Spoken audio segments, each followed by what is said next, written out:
कौशल्या बहन, तुम तो कुछ ले ही नहीं रही हो। ये कटलेट खाओ, बड़े ही टेस्टी बने हैं। अरे नहीं नहीं मधु बहन, तुम्हें तो पता है कि मैं लहसुन प्याज की चीजों से कितना दूर रहती हूँ, और यहाँ के हर खाने में लहसुन प्याज डला हुआ है। कौशल्या, आजकल तो ये सब नॉर्मल है। एक बात बताओ, तुम तो लहसुन प्याज से भी इतना दूर रहती हो, कल को जब तुम्हारी बहुएं आएंगी और वो मीट मछली खाने वाली निकली तो तुम क्या करोगी? तुमने सोच भी कैसे लिया कि मैं ऐसी बहुएं लेकर आऊंगी? अरे मेरी जो बहुएं होंगी ना, वो तो राधा सीता जैसी होंगी, जो मांस मछली से तो क्या लहसुन प्याज से भी दूर रहेंगी। कौशल्या का परिवार एक ब्राह्मण परिवार था। कौशल्या और उसके दोनों बेटों ने आज तक लहसुन प्याज तक नहीं खाया था, इसलिए कौशल्या अपने दोनों बेटों के लिए भी ऐसी लड़की लाना चाहती थी जो शुद्ध ब्राह्मण हो और प्याज लहसुन से भी दूर रहे। ऐसे ही कुछ समय गुजर जाता है। कौशल्या हर रोज के घर में बने मंदिर की पूजा कर रही होती है कि तभी कौशल्या के घर के दरवाजे की घंटी बजती है। इस वक्त कौन है? अभी तो इन दोनों के भी ऑफिस के आने का समय नहीं हुआ है। कौशल्या जैसे ही आरती की थाली लिए घर का दरवाजा खोलती है तो उसके पैरों तले जमीन खिसक जाती है। कौशल्या के दोनों बेटे श्याम और राम शादी के जोड़े में दो लड़कियों के साथ खड़े होते हैं। राम, श्याम, ये सब क्या है? तुम इन दोनों लड़कियों के साथ शादी के जोड़े में क्या कर रहे हो?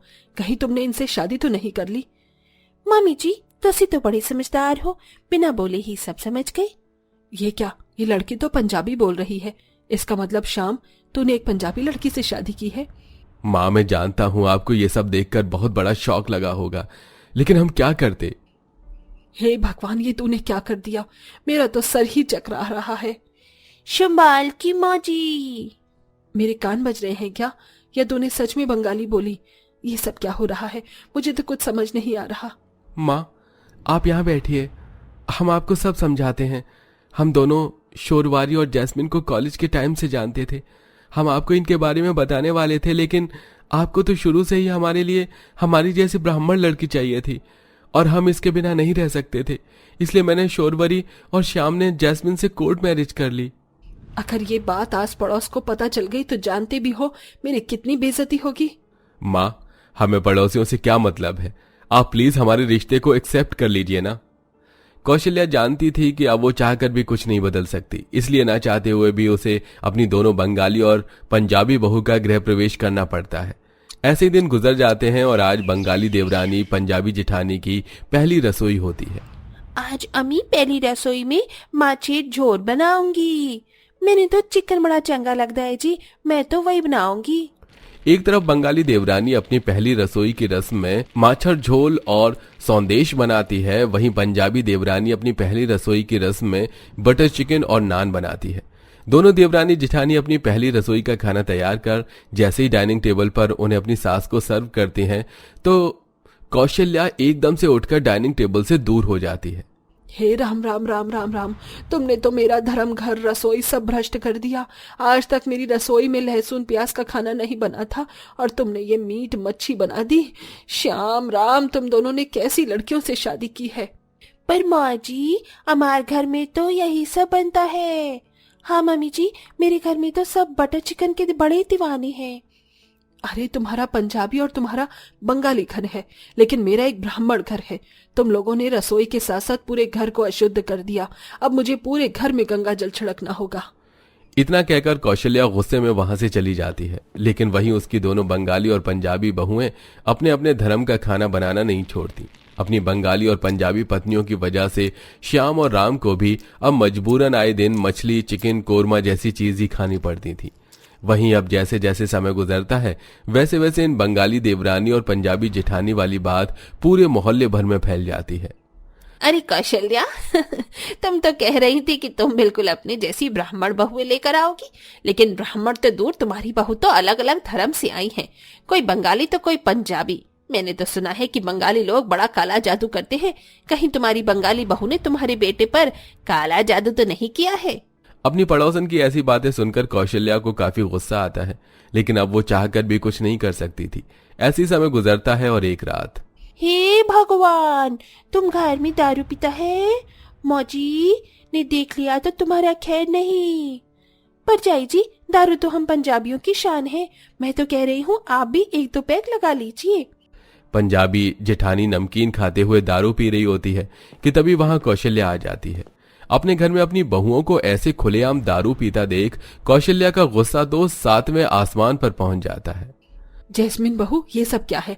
घर में मीट मछली क्या कम थी जो अब तूने दारू पीना भी शुरू कर दिया है? शर्म नहीं आती तुझे, एक लड़की होते हुए दारू पीते हुए? ये मेरा घर है, कोई शराब का अड्डा नहीं। अगर 2 मिनट में तूने शराब की बोतल घर से बाहर उठाकर नहीं फेंकी ना, तो मैं तुझे उठाकर बाहर फेंक दूंगी, समझी? अपनी सास का गुस्सा देख जैस्मिन जल्दी से उठती है और सारी दारू की बोतल ले जाकर कूड़े में फेंक देती है, जिसे देख शौरवरी मन ही मन हंस रही होती है और ऐसे ही कुछ दिन गुजर जाते हैं। शौरवरी, जैस्मिन बहू, हर साल हमारे घर पर ब्राह्मण पंडित भोजन करने के लिए आते हैं, तो तुम उनके लिए भोजन की तैयारी करना शुरू कर दो। उनके भोजन में किसी भी तरह की कोई कमी नहीं रहनी चाहिए। कौशल्या इतना कहकर ब्राह्मण पंडितों के आने की तैयारी करने लगती है। वहीं कौशल्या की बड़ी बहू जैस्मिन की अचानक तबीयत खराब हो जाती है, इसलिए वो अपने कमरे में आराम करने के लिए चले जाते हैं, जिसके चलते अब बंगाली बहू को ही सारे खाने की तैयारी करनी होती है। हमारे घर में तो हर शुभ अवसर पर मच्छी बनती है, तो क्यों ना आज भी मैं मच्छी बनाऊं? इतना कहकर बंगाली बहू ब्राह्मण पंडितों के खाने के लिए तरह तरह की मछलियों के पकवान बनाती है और जैसे ब्राह्मण पंडित भोजन करने के लिए बैठते हैं तो शौरवरी उनके सामने मच्छी रख देती है, जिसे देख सभी ब्राह्मण पंडित गुस्से में खड़े हो जाते हैं। बहन, ये सब क्या है? आप हमारे पंडितों का धर्म भ्रष्ट करना चाहती हैं। इस पूरे मोहल्ले में एक आपका ही घर था जिसमें बिना प्याज लहसुन का खाना बनता था, इसलिए हम हर साल आपके घर पर भोजन करने के लिए आते थे, लेकिन अब तो हम आपके घर में कदम भी नहीं रखेंगे। इतना कहकर सारे पंडित जी वहां से चले जाते हैं, जिसके बाद अरे ओ कम अकल औरत, तुम लोग क्या खुद मच्छी मीट खाकर मेरे बेटों को कम मच्छी मीट खिलाती हो क्या? वो क्या कम है जो अब तुम लोगों ने पंडितों के सामने भी मच्छी खाने के लिए रख दी? क्या तुम्हें इतना भी पता नहीं कि पंडित लोग मांस मछली तो क्या लहसुन प्याज तक नहीं खाते हैं? लेकिन माँ जी, हमारे तो हर शुभ अवसर पर मच्छी बनती है। चुप कर तू, आज सिर्फ तेरी वजह से हमारे घर की इतनी बेइज्जती हुई है। यहाँ तक कि पंडितों ने भी हमारे घर में कदम रखने से मना कर दिया है। बस पड़ गया तुझे चैन, यही चाहती थी ना तू? शौरवरी को अपनी गलती का एहसास तो होता है, लेकिन कौशल्या उसकी एक बात नहीं सुनती और गुस्से में अपने कमरे में चली जाती है। ऐसे ही कुछ वक्त और गुजर जाता है। पंजाबी जेठानी हर रोज की तरह बटर चिकन और नान खा रही होती है, लेकिन आज ये खाते खाते अचानक जैस्मीन के सीने में दर्द होने लगता है। जैस्मीन को इस तरह दर्द होता देख सभी लोग जल्दी से उसे हॉस्पिटल लेकर जाते हैं। डॉक्टर के चेकअप करने पर सभी को पता चलता है कि जैस्मिन का कोलेस्ट्रॉल लेवल काफी ज्यादा बढ़ चुका है, क्योंकि वो आए दिन नान, पराठे, बटर चिकन जैसी तेल और घी में बनने वाली चीजें खाती थी, जिसके चलते अब डॉक्टर जैस्मिन को बिना मसालेदार और उबला हुआ खाने की सलाह देते हैं। आखिरकार एक बहू का तो बटर चिकन खाना बंद हुआ। हे भगवान, अब दूसरी का भी बंद करवा दे, वरना रोज रोज मरे हुए जानवरों को मेरे घर में बनता देख कहीं एक दिन मैं भी न मर जाऊं। कौशल्या की प्रार्थना शायद भगवान ने सुन ली थी, इसलिए आज जब शौरवरी हर रात की तरह खाने में मछली खा रही होती है तो अचानक उसके गले में एक मछली का कांटा अटक जाता है, जो डॉक्टर ऑपरेशन करके निकालते हैं।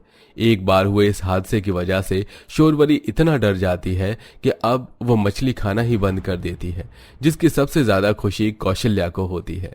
हे भगवान, अब तो मैं शहर के सभी मंदिरों में भंडारा करवाऊंगी। तूने मेरी जिंदगी की सबसे बड़ी परेशानी को खत्म कर दिया है।